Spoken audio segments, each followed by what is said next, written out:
horas y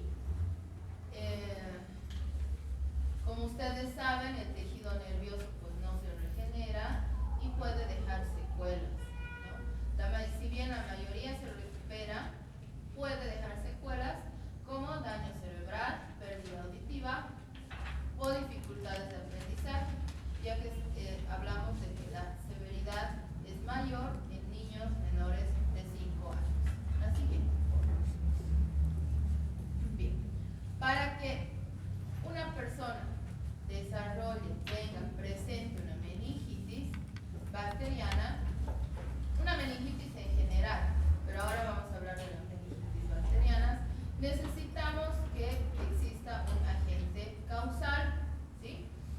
En otra diapositiva vamos a ver cuáles son los más frecuentes y son, en este caso, pues bacterias, ¿no? Streptococcus pneumoniae, Haemophilus influenza, que ya los hemos visto, y el meningococo, que es la Neisseria meningitis.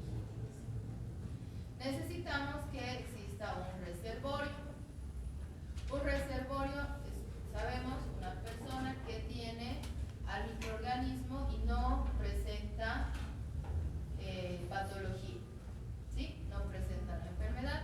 En este caso, el hábitat del meningococo es la nasofaringe, la mucosa de la nasofaringe, ¿sí? Quiere decir que si vive ahí, ¿sí? Que si vive ahí, cualquier emisión de aerosoles, de gotitas respiratorias, estornudos, tos y demás, es la puerta de salida, la vía aérea superior, ¿ya? La vía aérea superior. Aquí ya no hay sol, se pueden quitar las gorras. Tiene que existir un mecanismo de transmisión. Para los que están llegando, estamos tomando apuntes. Tiene que existir un mecanismo de transmisión, que va a ser contacto directo, enseguida lo vamos a ver, ¿ya? Y tiene que ingresar por algún lado, ¿sí? Esto es el ciclo de una enfermedad infecciosa. Tiene que ingresar y también va a ingresar por la vía aérea, ¿ya? Pero si esto fuera así, todos estaríamos enfermos, ¿verdad? Todos estamos en contacto directo, todos estamos en contacto con otros, con las secreciones respiratorias de muchas personas. ¿Ya? ¿Ya está la lista? ¿De este lado? ¿De este lado? ¿Quiénes han llegado?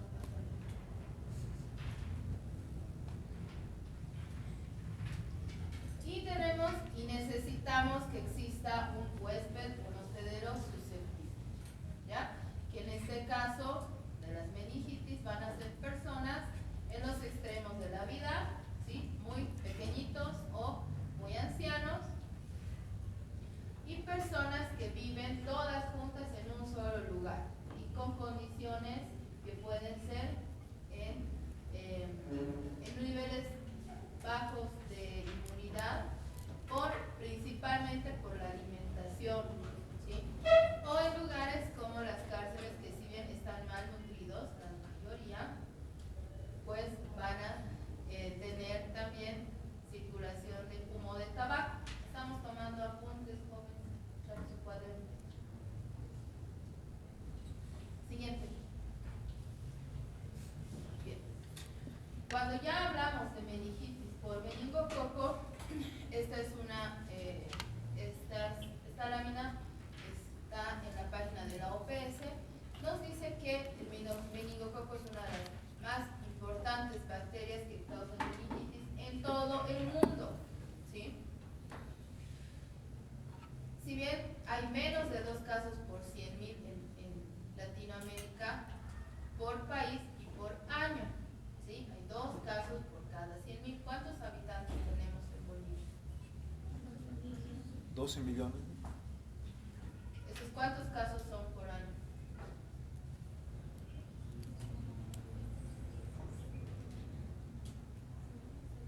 Menos de 10. En 1 millón hay 20. 20 por 12.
hasta el 20% de quienes sobreviven pueden tener una secuela permanente, de la que hemos hablado.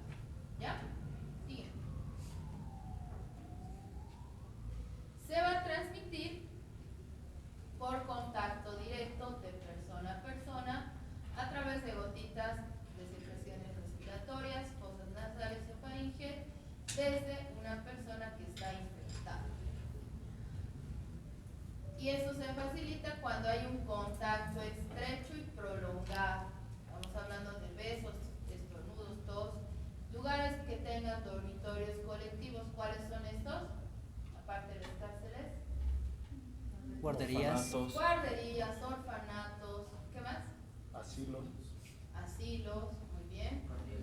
Cuarteles, academias de policía. ¿Han visto que había un brote en la academia de policía hace 1 año, 2 años? Sí. Sí, seguro que han visto en las noticias. He salido yo. Escapando de los padres. ¿Ya? Cubiertos compartidos con una persona que esté infectada. Sí. Siguiente, por favor.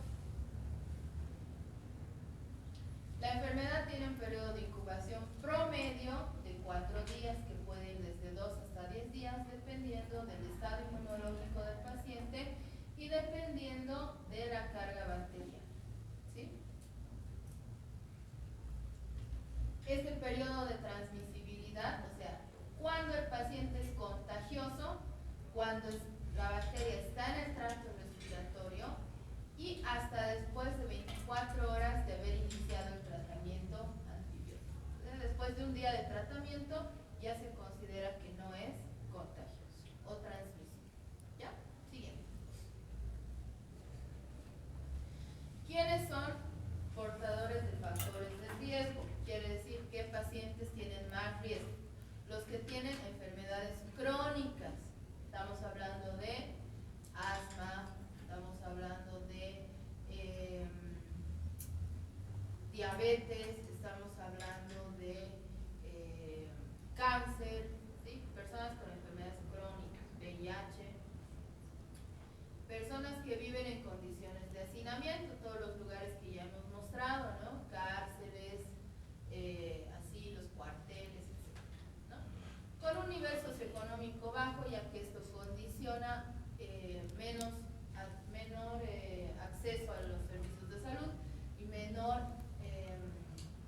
acceso a alimentos de calidad. Entonces tienen una mala nutrición, por lo tanto tienen un mal sistema inmune, no muy eficaz. Exposición activa o pasiva al humo del tabaco, ¿ya? Esto es en general en todas las infecciones respiratorias, porque esta bacteria vive, hemos dicho, en la nasofaringe, ¿verdad? Pero también hay otras bacterias que habitan y causan infecciones respiratorias, como ustedes están viendo en prácticas. Entonces, ¿qué es lo que hace el tabaco, el humo del tabaco? ¿Quién sabe? Paraliza los cilios del epitelio respiratorio.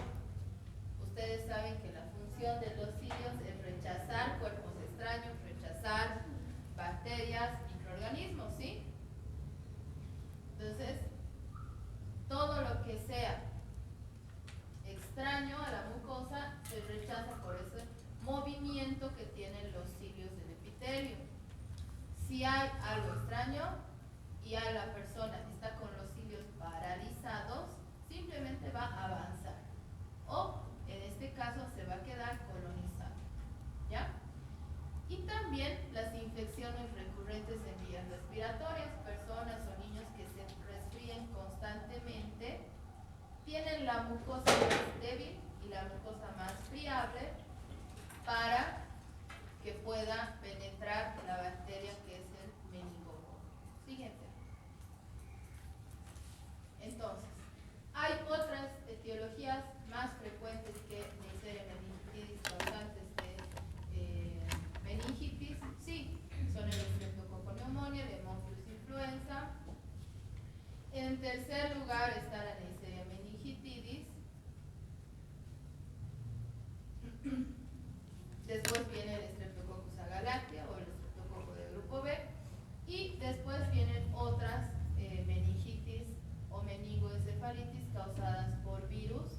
o por hongos. Esto en personas inmunosuprimidas. ¿Ya? Siguiente.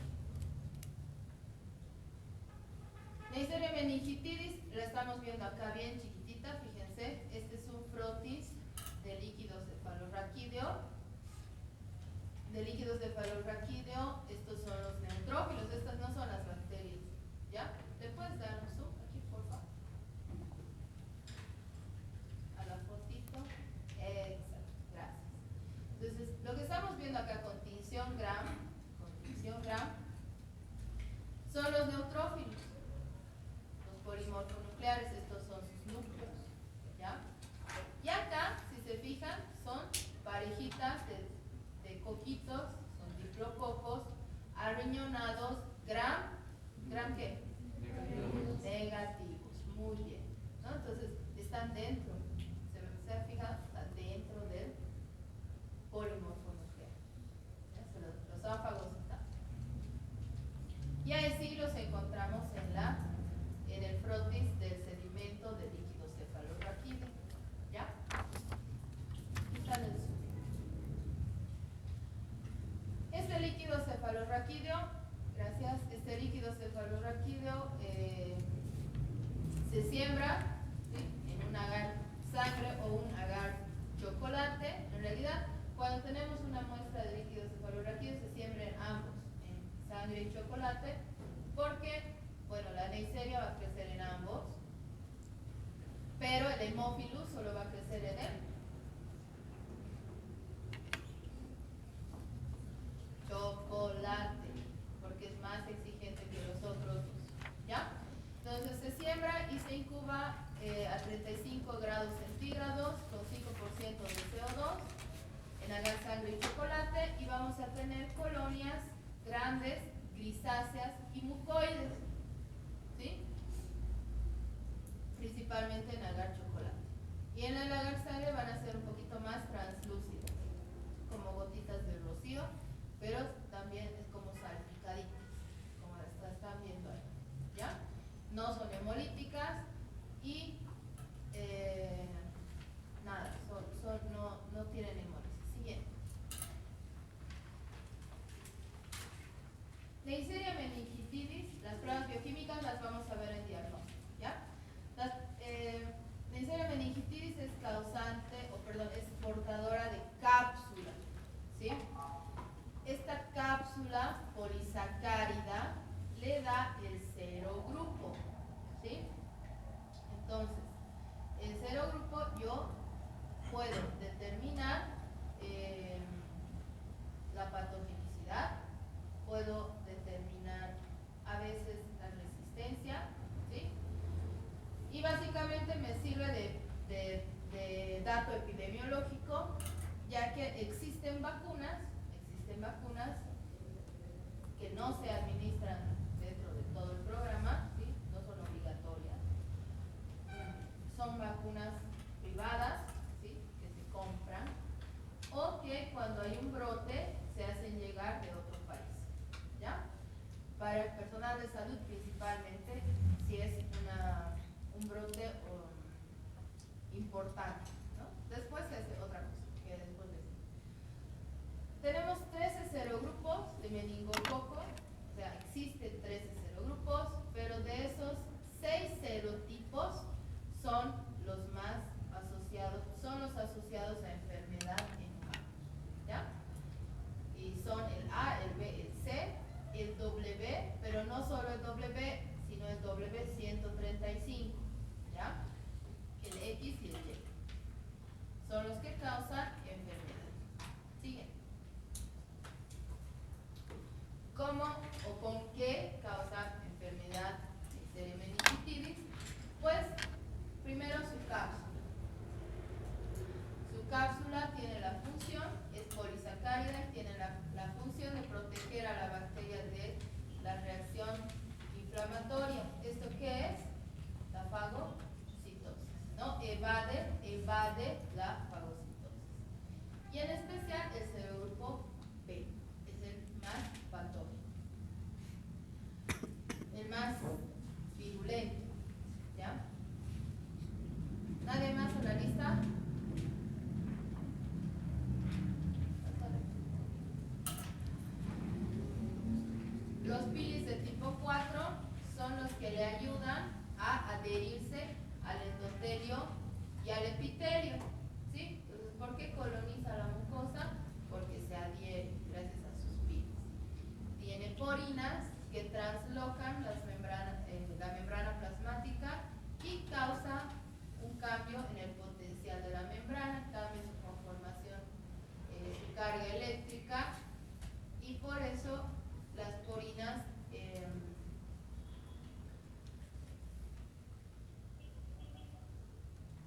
son un factor de patogenicidad en la membrana de la célula huésped. ¿Ya? La proteasa de IgA, sabemos que la inmunoglobulina A es el anticuerpo que reviste a las mucosas, ¿verdad? Entonces, lo que hace la proteasa es inactivar, romper la IgA para que pueda colonizar tranquilamente la bacteria. Y las proteínas de clase 5 facilitan la interacción con las células epiteliales. Siguiente. ¿Cómo es que se produce la enfermedad? Hemos dicho que es una bacteria invasiva que coloniza la nasofaringe, ¿verdad? ¿Cómo llega desde ella hasta las meninges? Fíjense, este es el epitelio respiratorio, ¿no? Ciliado. Se adhiere al epitelio, la bacteria se adhiere al epitelio, ¿y quién viene? Los fagocitos. Los fagocitos, llámense neutrófilos, ¿sí? Porque son los que atraviesan, ¿verdad?, el epitelio. Fagocitan a la bacteria, pero hemos dicho que esta es fagocitada, pero no se deja matar, ¿verdad? Su cápsula no permite que sea destruida. Entonces, también ingresa a la célula epitelial. Por cualquiera de estas dos vías, logra atravesar con sus porinas, con sus proteínas, sus enzimas, logra ingresar por debajo de la lámina basal, ¿sí?, donde están circulando los capilares sanguíneos, y solamente pasa entre el endotelio, ¿sí?, se adhiere al endotelio y empieza a circular, y la sangre, que es estéril, ¿verdad?, pues sirve de sustrato y empieza a multiplicarse. Al ser un gram negativo, las bacterias pues tienen su ciclo celular, ¿verdad? Mueren y liberan su lipopolisacárido. ¿Su lipopolisacárido qué es? La endotoxina. Y esa endotoxina va a estimular al factor de necrosis tumoral, y también va a hacer que se infiltre al tejido meningio, ¿sí? Va a llegar a las meninges por la circulación, y también va a llegar a áreas distales. Estoy hablando de vasos sanguíneos, ¿sí? Y va a causar un daño en la piel, en los capilares. Va a haber una trombosis en estos vasos pequeñitos, y obviamente al haber reacción inflamatoria frente a la bacteremia, se produce una septicemia. A eso llamamos enfermedad meningocócica invasiva. ¿Ya? Entonces, esta bacteria puede ingresar hasta, si el paciente no tiene bien establecido su sistema inmune, no tiene buenas defensas, buena alimentación, esta carga bacteriana es alta, ¿sí?, ingresa al torrente sanguíneo, y eso se llama septicemia. En el caso del meningococo se llama meningococcemia, ¿sí? La sepsis producida por meningococo se llama meningococcemia. ¿Ya? Entonces, ¿qué tejidos va a infiltrar? Las meninges, los vasos sanguíneos pequeños y la circulación. Siguiente. Clínicamente vamos a ver que puede presentarse como meningitis, meningoencefalitis o enfermedad meningocócica invasiva, ¿sí?, que va a ser diferente dependiendo de la edad del paciente. Si es menor de un año, los niños pequeñitos, sabemos que no tienen cerrada todavía las fontanelas. Entonces, al haber una inflamación en las meninges, esa fontanela se va a bombar. La irritación de las meninges y por tanto del tejido cerebral va a causar convulsiones. No va a querer comer, pérdida de apetito, irritabilidad sin justificación, otra justificación, no tiene hambre, no quiere bañar, no quiere jugar, no le duele, sino que está irritable por el proceso inflamatorio. Después se vuelve a letargar, duerme y eso no es normal en los niños pequeños, ¿verdad? Y puede tener vómitos. O sea, no tolera el alimento. Si hablamos de niños mayores de 1 año, ya hay también alteraciones del estado de conciencia, puede estar aletargado, va a haber convulsiones. Aquí sí, el niño va a decir que le duele la cabeza, va a agarrar la cabecita y le va a manifestar que le duele.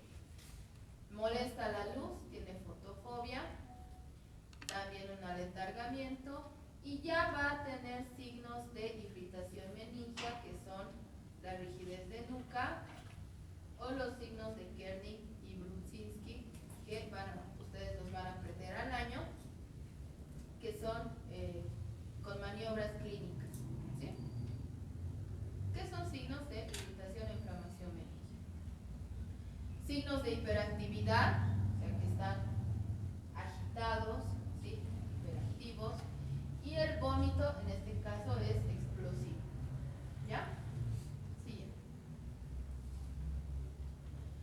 En general, pueden haber 4 formas de que se presente clínicamente la enfermedad meningocócica. Puede haber una bacteremia sin sepsis, solo circulación de la bacteria, con síntomas leves, que pueden ser respiratorios o exantemáticos, por las petequias en la piel, y que no tengan sepsis, que no tenga hipotensión, que no tenga alteración de la conciencia, ¿sí? Ni sed ni fiebre. Puede haber una meningococemia, o sea, septicemia por meningococo, sin meningitis, solo meningococemia, que es una sepsis grave shock, sin evidencia de meningitis. Esto evoluciona rápidamente a una falla multiorgánica y tiene una mortalidad alta de hasta el 90% sin tratamiento, y con tratamiento también tiene mortalidad, pero del 10%, y un 20%, como hemos dicho, tienen secuelas. Puede haber una meningitis sola o meningitis con meningococcemia, que hay más signos y síntomas meningios y alteraciones del líquido cefalorraquídeo que tengan o no bacteremia, ¿no? Entonces se estarán dando cuenta qué muestras tengo que tomar sí o sí en estos casos, ¿verdad? Y una meningoencefalitis, solamente signos meningios, alteraciones de conciencia, de compromiso del sistema nervioso central y alteraciones del líquido cefalorraquídeo. Sigue.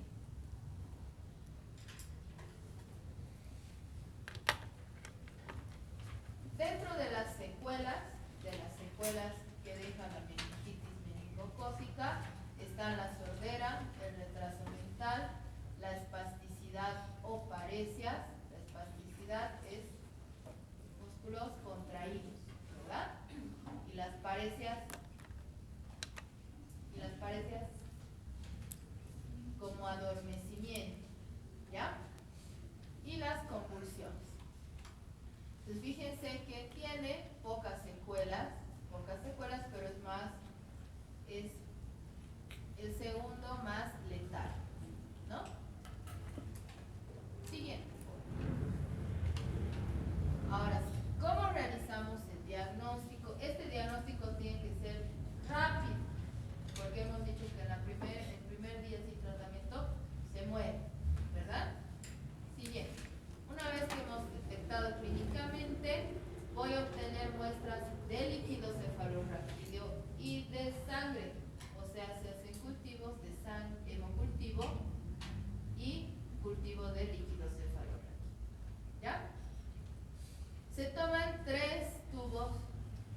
la muestra de líquido cefalorraquídeo tiene que ir en 3 tubos. Han visto en toma de muestra, ¿verdad? Entonces, estamos hablando más o menos en gotas, 1 ml, 2, 3, 4 ml mínimamente es lo ideal para un buen diagnóstico. 1 ml se va a la clínica, a la química, para determinar niveles de glucosa y de proteínas en líquido cefalorraquídeo. O 2 ml se van a microbiología para hacer gram y cultivo.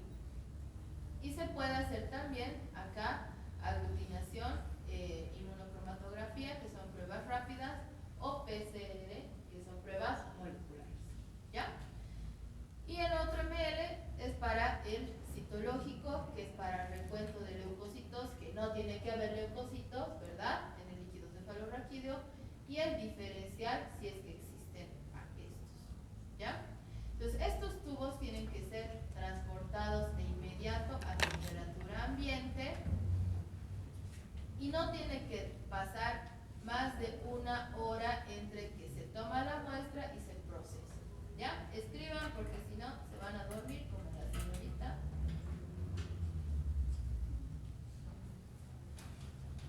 Tienes que escribir si no te duermes.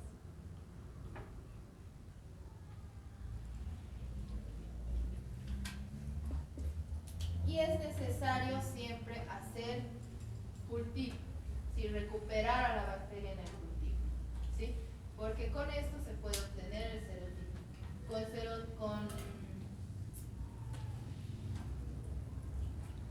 Con PCR o con pruebas rápidas yo no puedo determinar el serotipo. ¿Ya? Siguiente. Para hemocultivos, generalmente vamos a hablar en pediatría, en adultos es 1 en 10, ¿verdad? Son 10 ml para 100 de caldo. Pero en niños es distinto, porque no hay niños chiquitos y hay niños grandes, ¿verdad? Entonces, estos hemocultivos se toman de acuerdo al peso de los niños. Menos de 1 kilo, de 1 kilo a 2, de 2 a 12, de 12 a 36 y más de 36 kilos. ¿Sí? Se considera que tienen una volemia de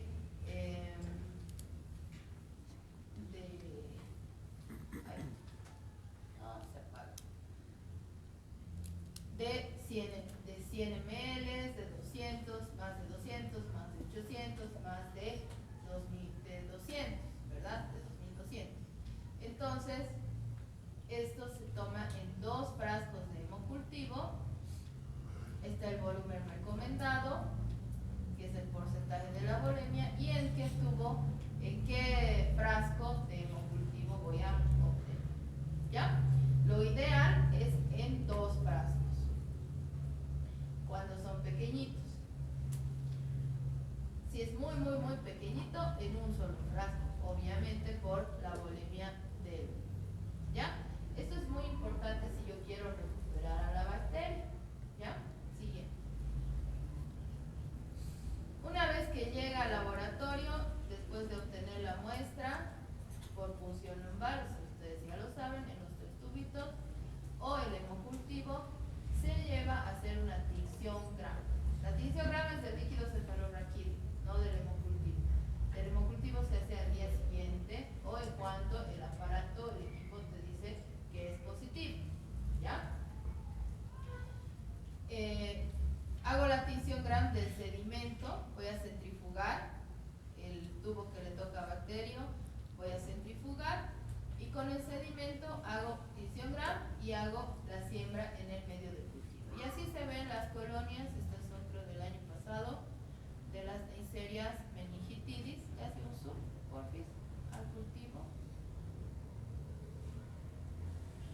Blanquecinas, casi transparentes, brillantes, pequeñitas, no hemolíticas. ¿Ya? Siguiente.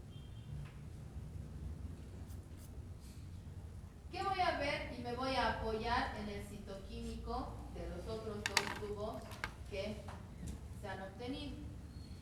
En el líquido cefalorraquídeo, en las características citológicas y bioquímicas. ¿Ya? Su aspecto normal, obviamente lo saben, tiene que ser transparente, cristal de roca, ¿verdad? Pero cuando hay meningitis es turbio, es blanquecino. La glucosa tiene que estar entre 50 y 100 miligramos por decilitro, pero cuando hay meningitis es menos de 40. ¿Qué ha pasado? ¿Quién se ha comido esa glucosa? La bacteria. ¿Ven? Por eso se llama hipoglucorraquia. ¿Sí?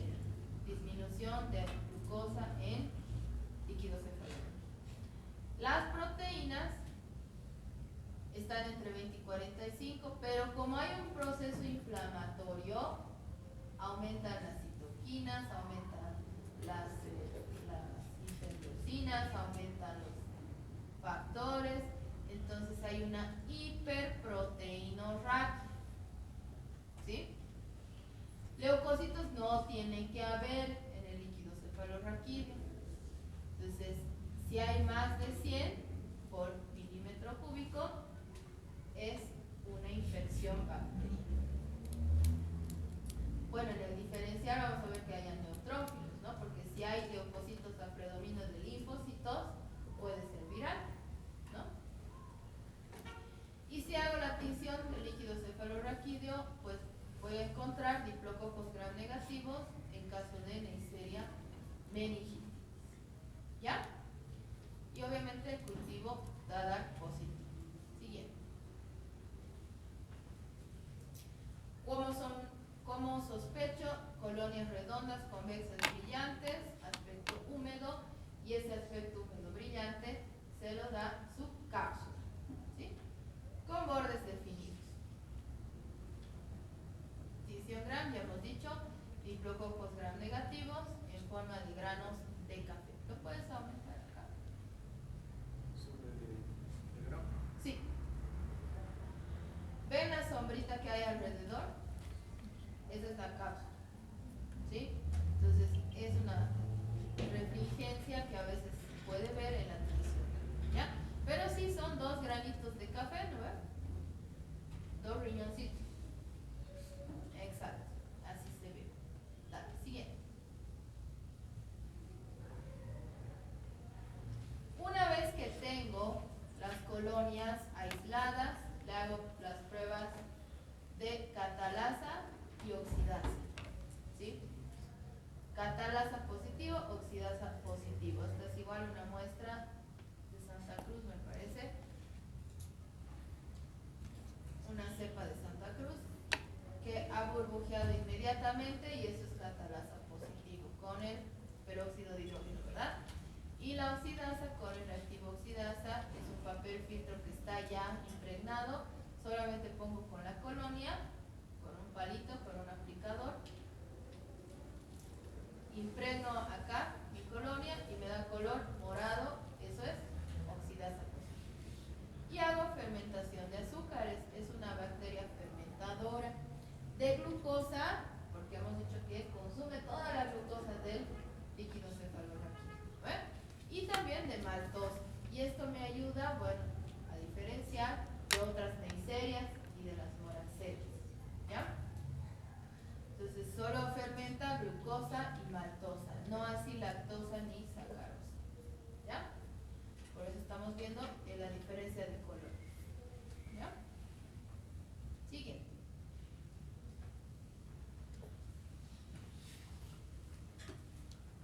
Tenemos que hacer antibiograma, no porque sea resistente. Puede haber serotipos resistentes a penicilina o intermedios a penicilina, como el serotipo C, ¿ya? No, perdón, Y. El Y puede ser intermedio a penicilina. Pero tenemos que hacer el antibiograma con principalmente cefalosporinas de tercera generación, vancomicina,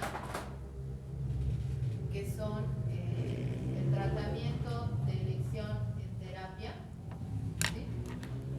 Es con lo que se inicia el tratamiento empírico tras una meningitis. Y si yo le doy el resultado rápido de la tinción gram, le digo es un es un diplococo gram negativo arriñonado al médico, ya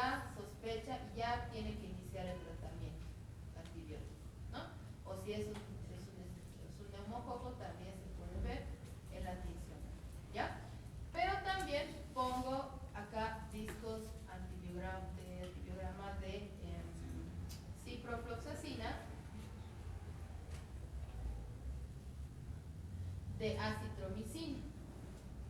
¿Por qué? Porque estas dos drogas se utilizan en la quimioprofilaxis de los contactos cuando hay un brote, ¿sí?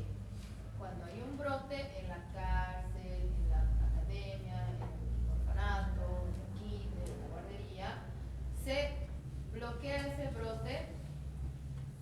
A todos los que se han dado en contacto se les da una dosis de ciprofloxacina, ¿no? Lo que esté establecido en el protocolo de epidemiología, se les da una dosis y con eso hemos dicho que al día siguiente ya no es transmisible, ¿no? Está bloqueando el brote.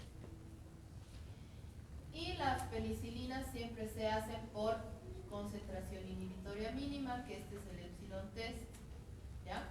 Y me dice exactamente cuál es la concentración y yo interpreto sensible, intermedio o resistente para informar y que no utilicen penicilinas o no utilicen cefalosporinas, sino suban un nivel, ya sea a macrólidos, ya sea a quinolonas, ya sea a meropenem, digamos. ¿Ya? Dale, siguiente. Les decía que estas cepas siempre hay que mandar al laboratorio de referencia para su serotipificación, para saber qué serotipos están circulando. En Santa Cruz, por ejemplo, circula el C. En Cochabamba, Sucre, circula el Y. Aquí en La Paz creo que también el C. Hasta ahora no hemos visto B ni A. El W sí, una vez.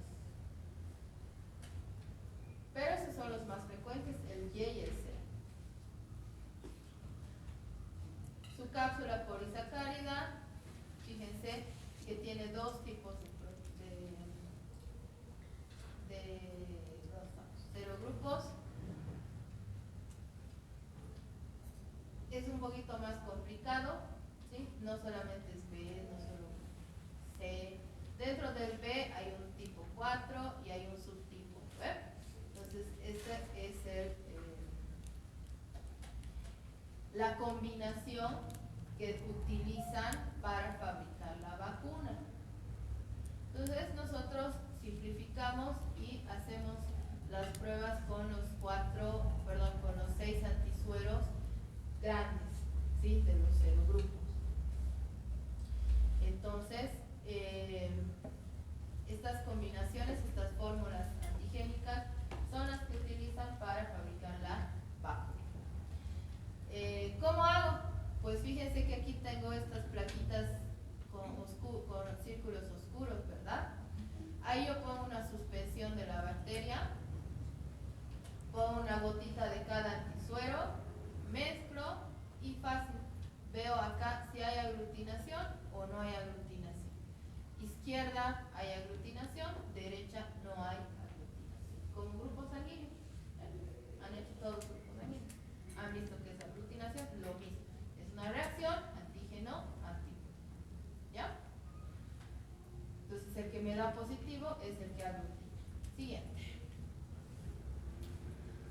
Como es una enfermedad que mata,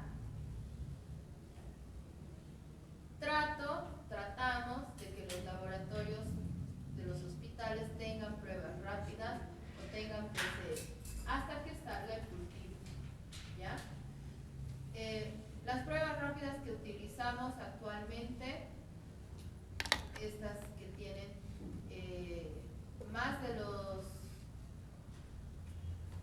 más que para meningococo, para todas las bacterias que causan meningitis. ¿Quieres hacerle zoom aquí, por favor? Sí. ¿Ya? Fíjense que este tiene, aparte de sus controles, tiene para meningococo A, el C, el B, aquí abajo el Y y el W135, pero también tiene para Haemophilus y Streptococcus pneumoniae y Streptococcus del grupo B. ¿Ya? Entonces es una prueba rápida para meningitis en general, no solo para meningococo. Y me ayuda también a diferenciar el serotipo. Fíjense, Aquí aglutina se nota, ¿verdad? Sí. Pero aquí no, aquí tampoco. Entonces, existen estas pruebas para hacer un diagnóstico rápido. Esto se puede hacer tanto con colonias como con líquidos cefalorraquídeos. ¿Ya? Siguiente. No mentira, solo exacto.